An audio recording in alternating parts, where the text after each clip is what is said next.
the United States Constitution, and particularly the Bill of Rights.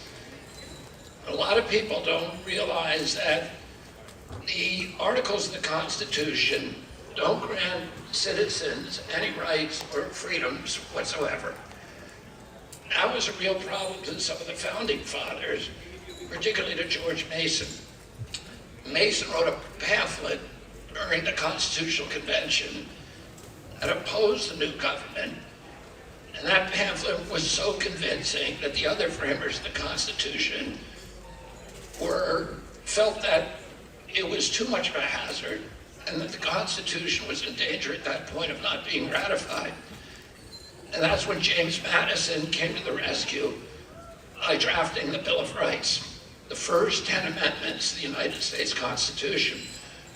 Originally, Madison felt that the Bill of Rights were unnecessary because it was obvious to him that the government couldn't exert powers that the Constitution had not assigned to it. But as everybody in this hall knows, governments don't like to limit themselves. Instead, they're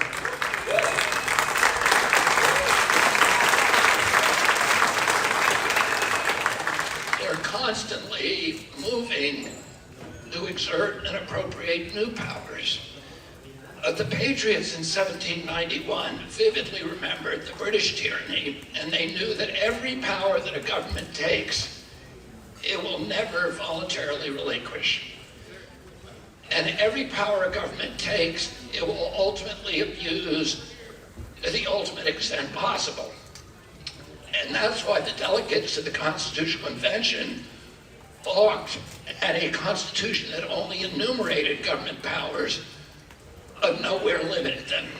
And so thanks to George Mason, the Bill of Rights was enshrined in our nation's founding documents. The main articles of the Constitution enumerate what the government can do. The Bill of Rights is the opposite. It enumerates what the government cannot do. It's the Bill of Rights that earned America the reputation as the land of liberty. The problem is the Bill of Rights is only a document. It doesn't have any magical powers to force government officials to respect it. And I'm sorry to say that again and again throughout our history, our leaders have failed to respect it. Again and again,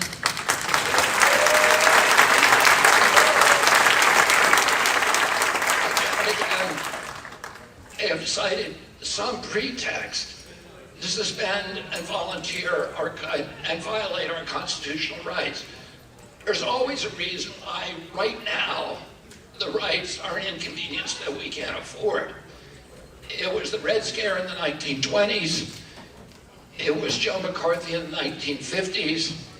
It was civil rights protests and the Vietnam War protesters in the 1960s. It was the war on drugs in the 1970s. It was the war on terror after 2001.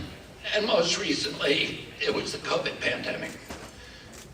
Maybe a brainworm ate that part of my memory.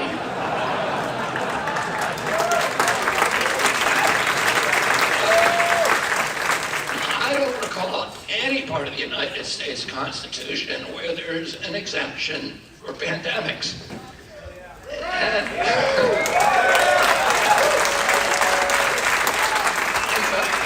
one of the amendments of the Bill of Rights is a preamble that says, except when officials choose to declare a public health emergency, they all say very simply, the government shall not infringe on these rights, no matter what. If the government can take them away at will, then they're not rights at all.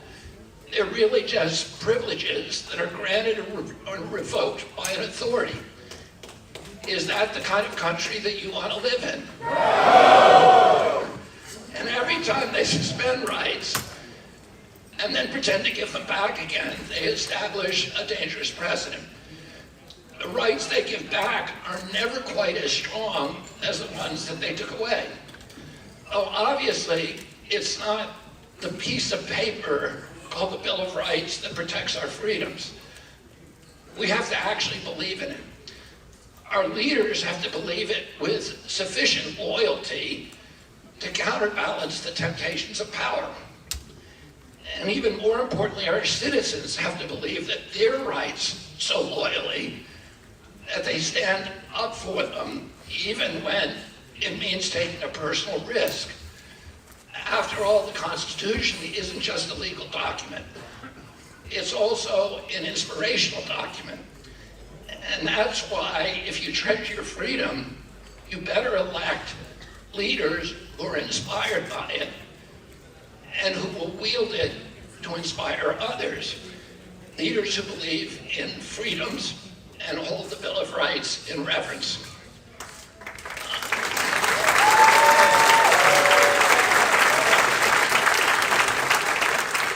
I'm sorry to say that neither President Trump or President Biden passed this critical examination. Neither of them upheld the Constitution when it really counted. Let's start with President Trump. I think he had the right instinct when he came into office. He was initially very reluctant to impose lockdowns, but then he got rolled by his bureaucrats. He caved in, and many of our most fundamental rights disappeared practically overnight. It all started with the social media and the mainstream media, apparently without any government prompting, began censoring any speech that departed from the government's official orthodoxies. It's critical to the survival of any democracy that the free press maintains a posture of fierce skepticism toward government pronouncements and towards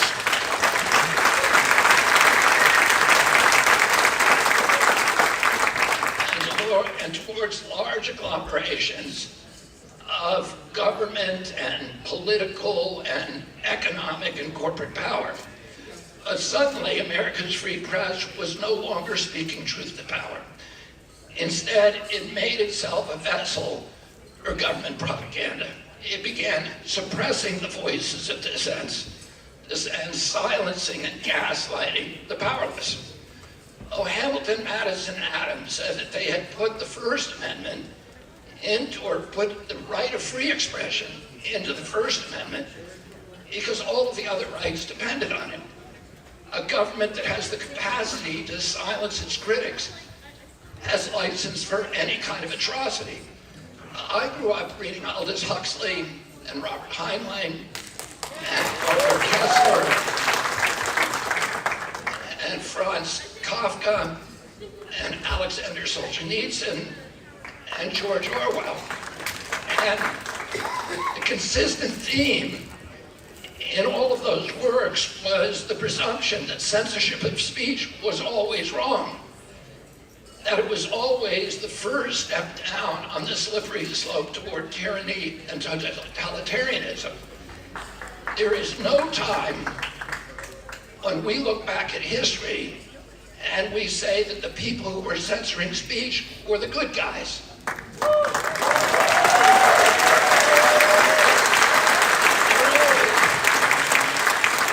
always the bad guys.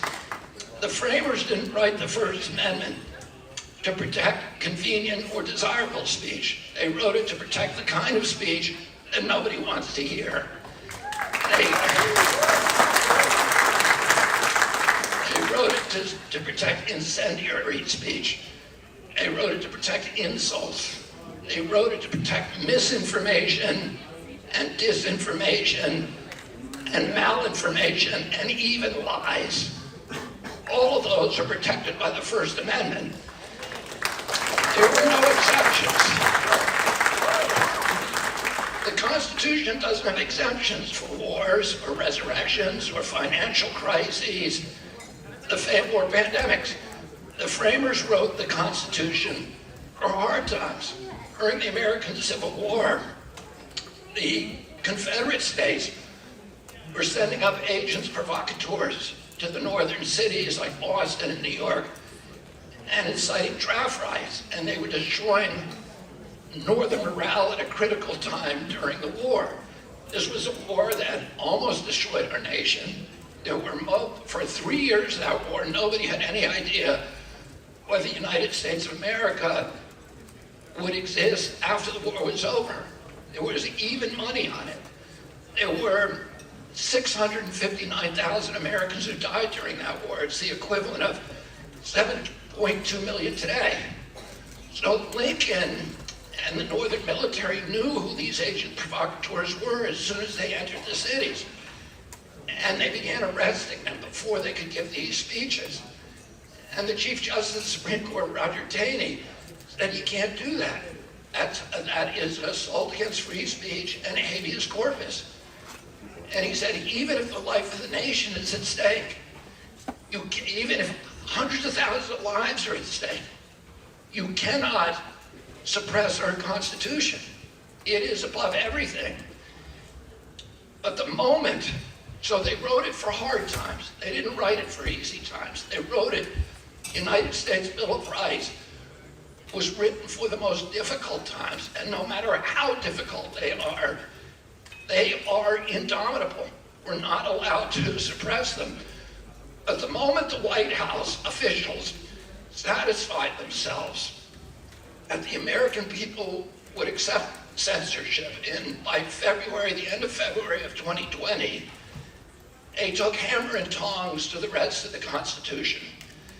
President Trump allowed his health regulators to mandate science-free social distancing, which undermined our First Amendment rights to freedom of assembly.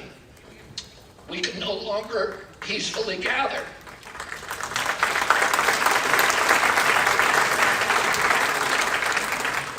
And so that was the first two legs of the First Amendment, freedom of assembly, freedom of speech. And they went after the third leg of the First Amendment, which is freedom of worship. They closed every church in this country for a year. No due process, with no scientific citation, with no public hearings, no notice and comment rulemaking, no environmental impact statements. All of the process of democracy that I've been suing companies and governments for 40 years because they forgot to do one of those things. And all of our constitutional rights were plowed under. They closed all the churches, but they kept open the Walmarts and the liquor stores. And the Fifth Amendment says that no one shall be deprived of life, liberty, or property unless convicted of a crime. Yet President Trump shut down 3.3 million businesses. President Trump said that he was going to run America like a business. And he came in and he gave the keys to all of our businesses to a 50-year bureaucrat who'd never been elected to anything and had no accountability. They closed down.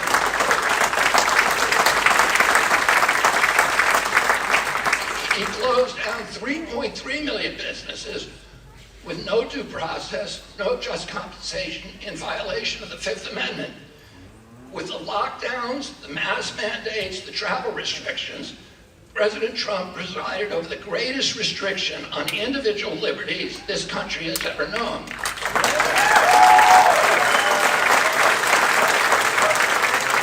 He didn't stand up for the Constitution when it really mattered. Next, President Trump's beloved Operation Warp Speed shut down jury trials for any corporation that was involved in COVID countermeasures. Here's what the Seventh Amendment said. No American shall be denied the right of a trial before a jury of his peers in cases or controversies exceeding $25. There is no pandemic exception. And by the way, the framers knew all about pandemics.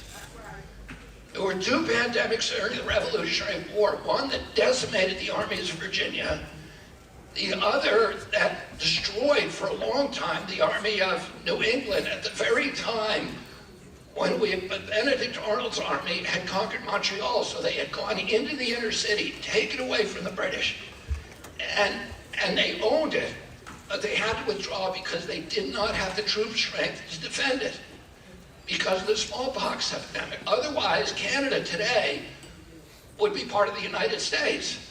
And all the framers knew that. And between the end of the war, the Revolutionary War in 1780, the ratification of the Bill of Rights in 1791, there were pandemics in every city in our country. Boston, Philadelphia, New York, North Carolina, South Carolina, all the major cities had cholera epidemics, yellow fever epidemics, malaria epidemics. It killed tens of thousands of people. Almost all of the framers had family members or friends who died in those pandemics. Yet they did not put a pandemic exemption in the United States Constitution.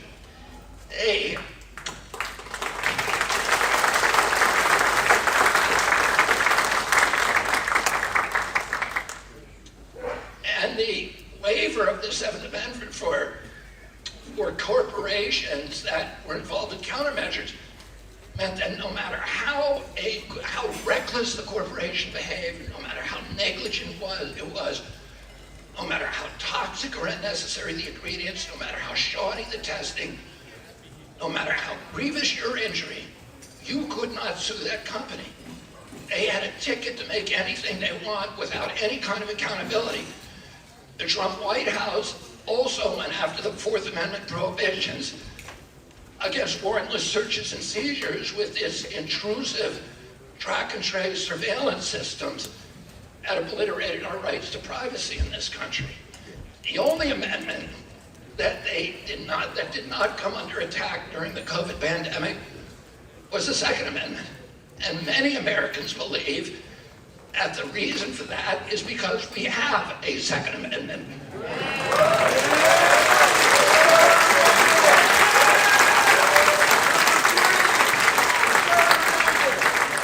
Incidentally, President Trump also assaulted the First Amendment, or failed to defend press freedom when he continued President Obama's persecution and prosecution of Julian Assange.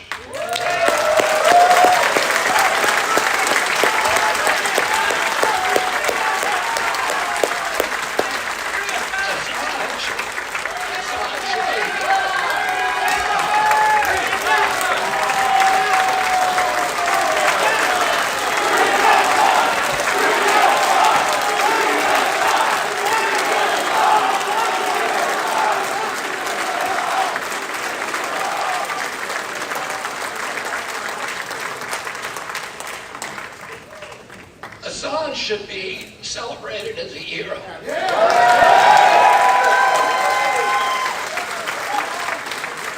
doing exactly what journalists are supposed to do, which is to expose government corruption.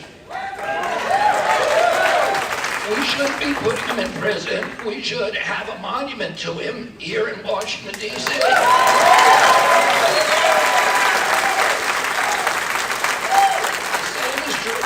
Snowden.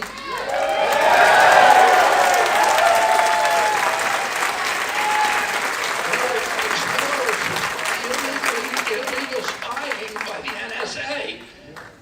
And Congress went ahead and passed legislation because of the findings of Edward Snowden. If he hadn't told us, we wouldn't know about it. He's a hero, not a criminal.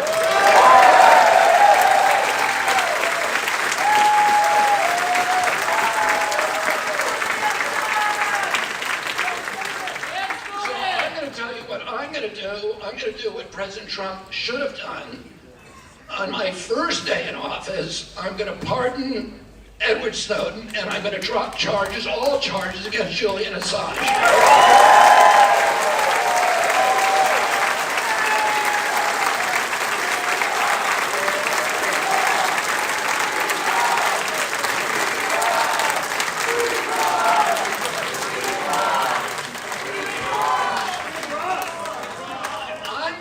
To know how President Trump is going to defend his attacks on the Constitution when I meet him on the debating stage. I invited him to debate in front of you, in front of the members of this party, but he declined.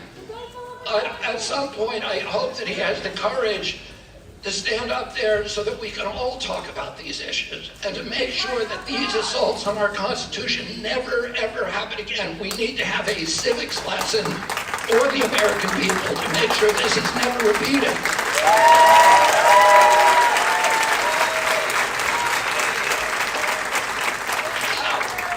When President Trump left office, the assault on the Constitution intensified. President Biden violated a freedom so fundamental that James Madison didn't even think to put it in the Bill of Rights. He never imagined that the government could mandate medical procedures to unwilling Americans in violation of bodily autonomy.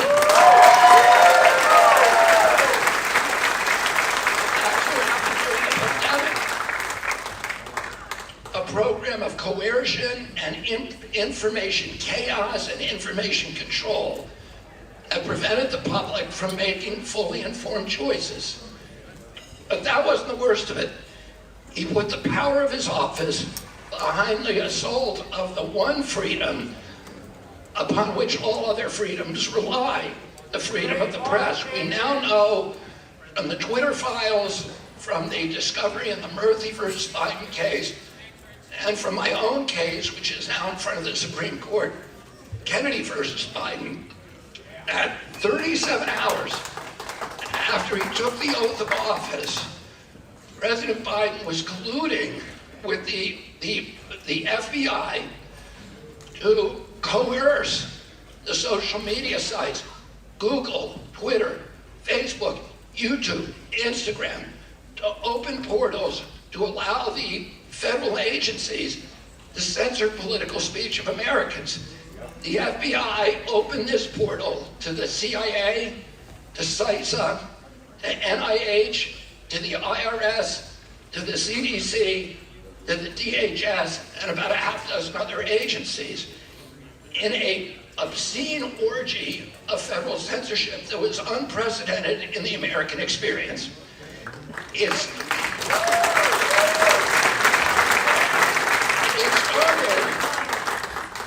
It started with what they called medical misinformation. And it wasn't even misinformation. There's a dialogue between Facebook and the White House at that time, in which Facebook is saying a lot of this information, including from me, the stuff that they were suppressing, is actually factually accurate. And the White House, they coined a new name, a new word called malinformation, which is information that is factually accurate, but is nevertheless inconvenient to government authorities. And pretty soon, an entire censorship industrial complex had grown up, which was $1 billion spent, that involved the government agencies, the universities, NGOs, and tech companies. And the stuff that they censored, they started with so-called medical misinformation. They then widened that to all kinds of political issues, including censorship about criticism of the war in Ukraine and other government programs. Going back to at least the FISA Act under President George W. Bush, Democratic and Republican administrations have taken turns assaulting our constitutional rights and freedoms. You know that. That's why you joined the Libertarian Party.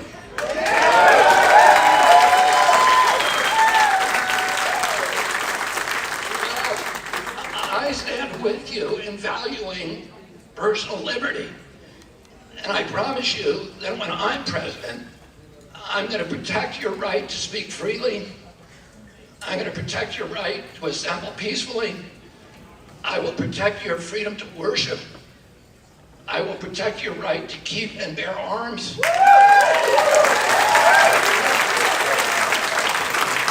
I will protect your right to a trial before jury. I will protect your privacy against unreasonable searches and seizures. I will protect your private property and your right to operate a business. And that's not all. Two of the most overlooked amendments in the Bill of Rights are the 9th and 10th.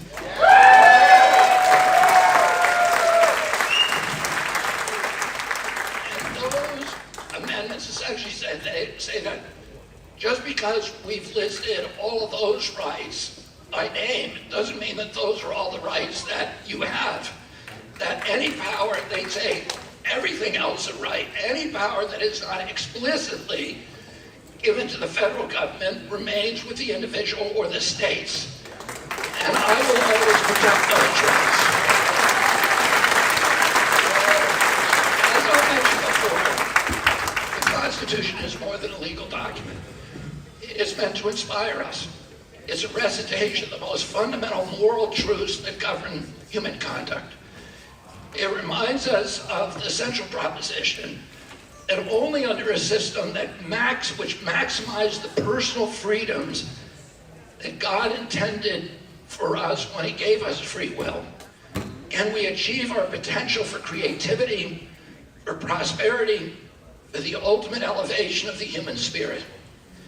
The Constitution embodies the very soul of our nation as first invoked in the Declaration of Independence. Let me read you now his most famous passage, which comes in the second paragraph. We hold these truths to be self-evident, that all men are created equal, that they are endowed by their Creator with certain unalienable rights, and that among these are life, liberty, and the pursuit of happiness. I get goosebumps when I read those words. Those words change the world forever.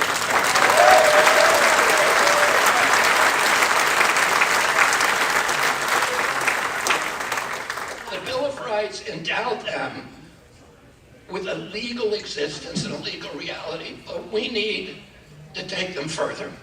Some people argue that it's fine for social media platforms to censor speech. After all, they're private companies, and they can do as they please. Well, that argument falls apart when the government is bribing, threatening, and cajoling them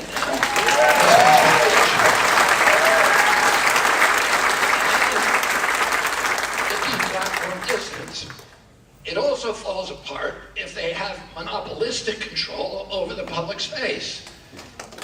But aside from that, yeah, they do have a legal right to censor. It is legally acceptable. But is it morally acceptable? Is it socially acceptable? It shouldn't be. In an authoritarian country like China or Japan, or Iran, censorship is socially acceptable. People take it for granted. It's in the air they breathe.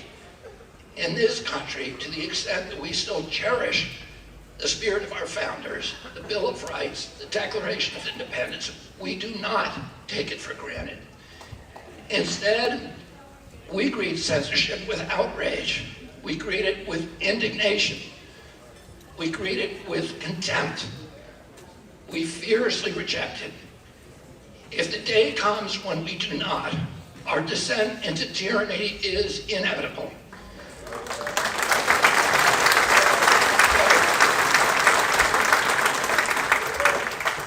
What disturbed me most during the pandemic was not what the government was trying to do and what it succeeded in doing. It was really how the public complied. But now, except for the people in this room,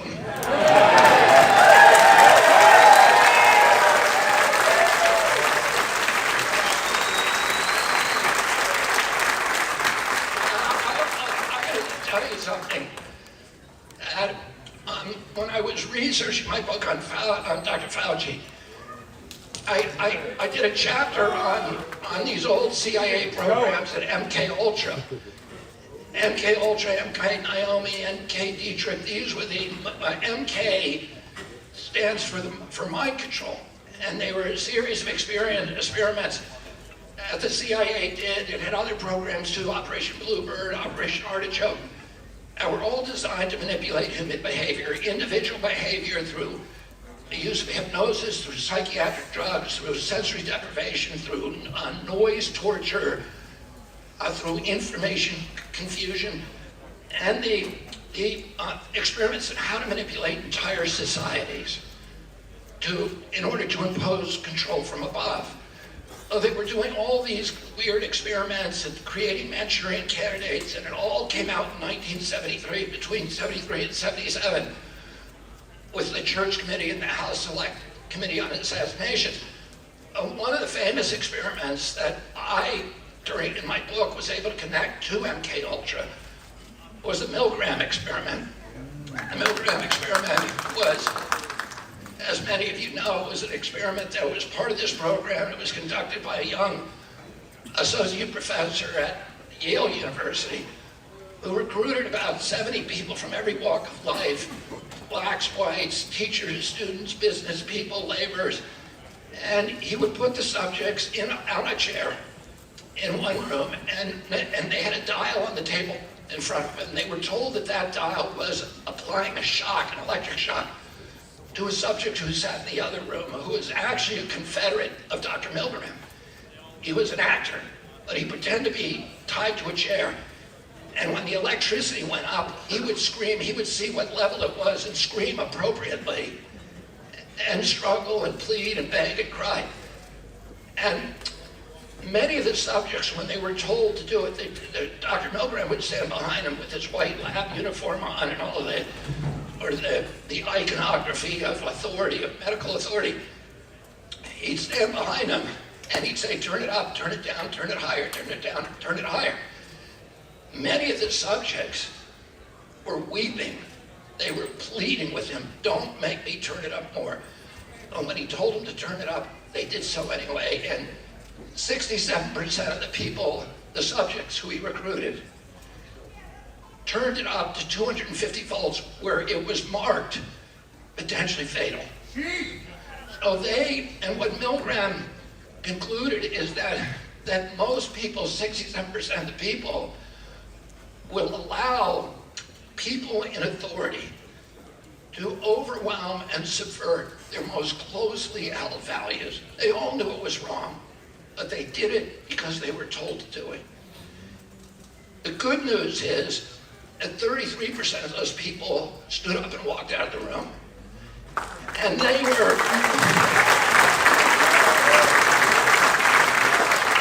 I think that those were the libertarians.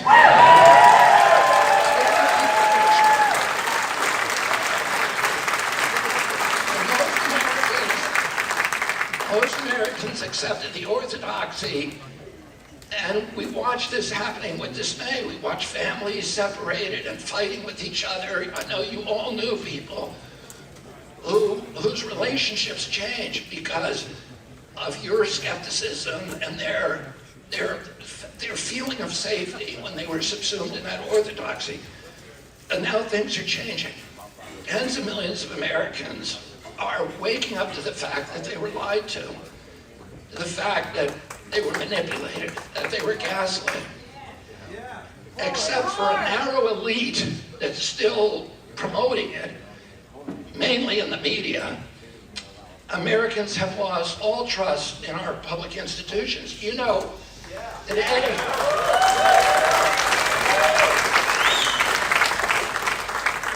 about 2 months ago, the CDC made an official recommendation for the 9th COVID booster. 90% of Americans are saying we're not going to do it.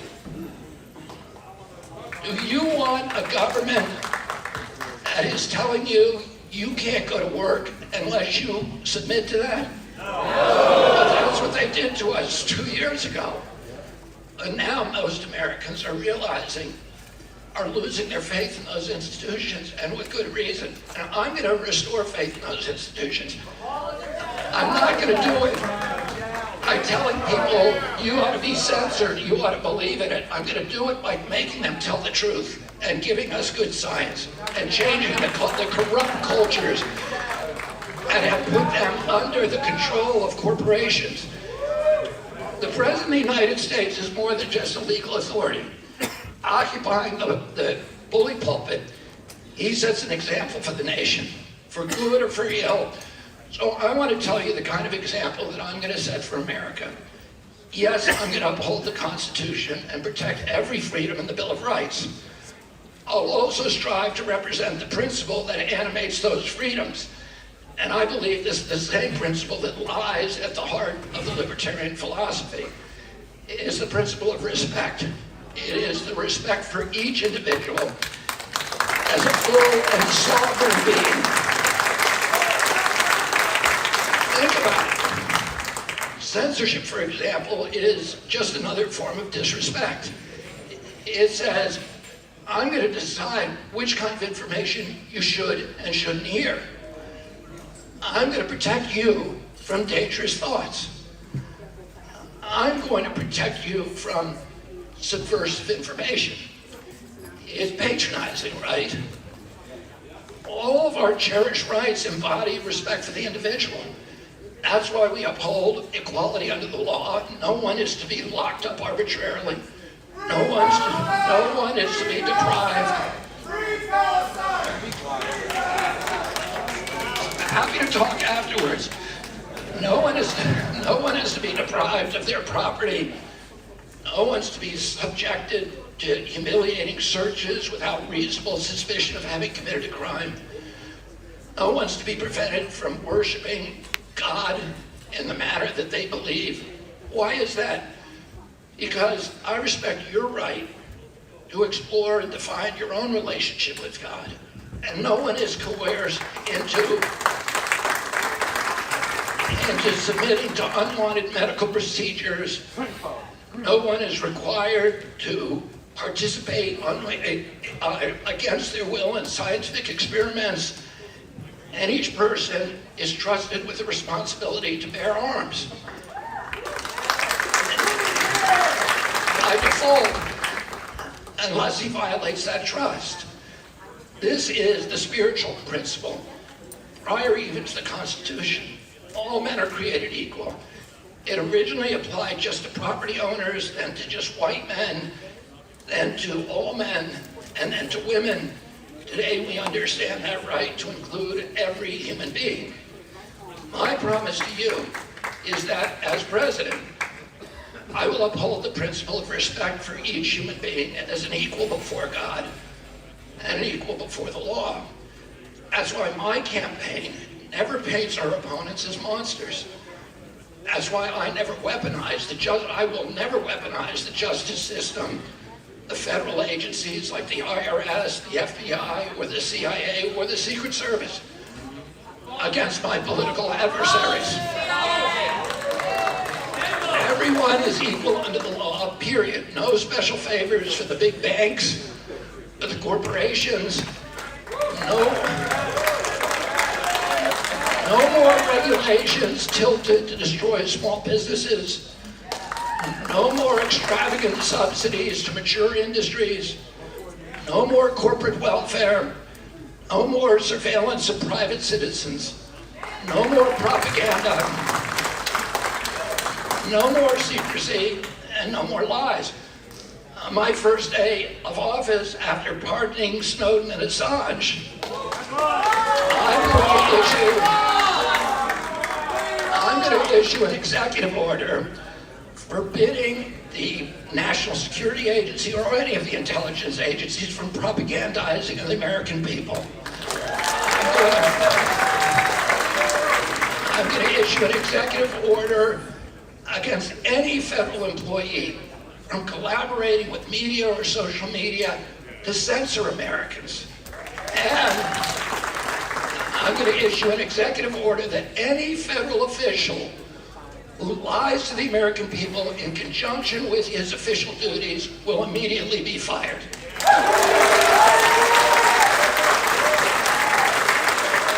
Let me add that respect for the sanctity of the sovereign individual knows no national boundaries. Murder is not okay anywhere in any form.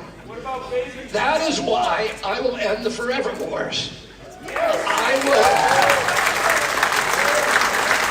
end the regime change wars, the wars that have bankrupted our nation and ruined our reputation abroad. Finally, I want to say one thing about authority. I don't know what libertarian philosophy says about it, but I believe in a healthy respect for authority. However, authority must be earned, not forced. We must not confuse respect for fear. This has been the mistake of American foreign policy. I grew up in an era when people around the world were hungry for American leadership. They understood the difference between leadership and bullying. And that's a lesson that our leadership, both Republicans and Democrats, have now forgotten. Other nations may fear us today, but they no longer respect us. And why is that? Because we've waged a series of unjust wars, because we violated our own principles of freedom and democracy.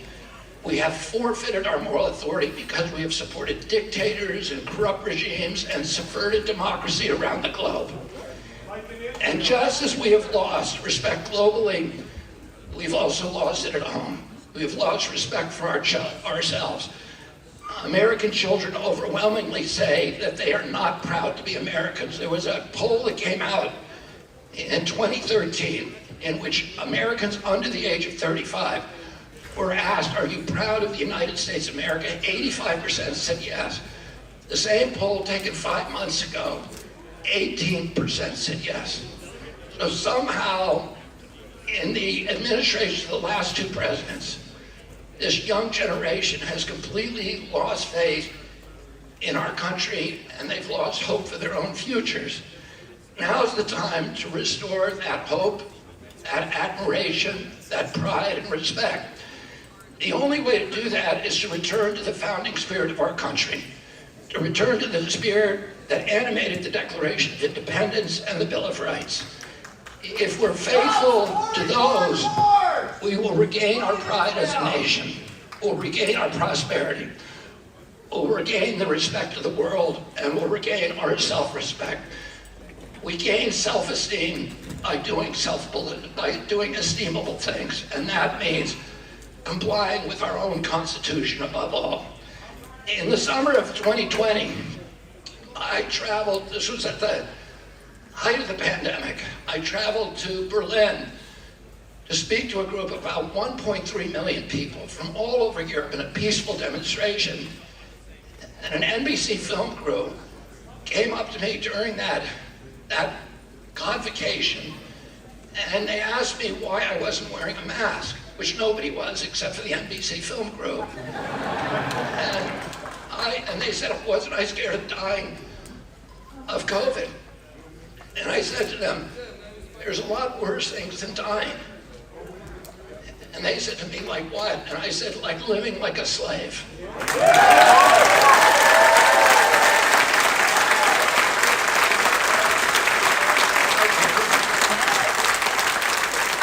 My children grow up in an America where the Bill of Rights is just an empty piece of paper. In 1776, there was a generation of Americans that were willing to sacrifice their lives, their jobs, their property, their fortunes to give us this Bill of Rights.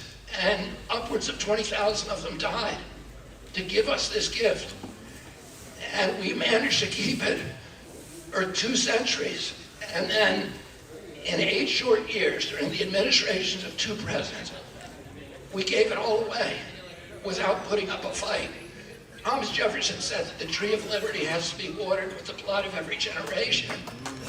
And we don't have to die to preserve our Bill of Rights, but we have to be willing to make sacrifice. And the sacrifices we're being asked to make are very, very trivial compared to what they made in 1776.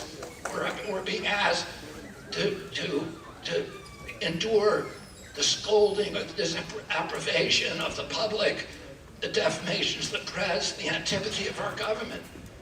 But that's not a big deal. We all need to be able to put our self-interest aside if we're going to maintain these rights for future generations. And all of you who come here for the Libertarian Party, you all disagree about many things. Many of you don't agree with me on a lot of stuff.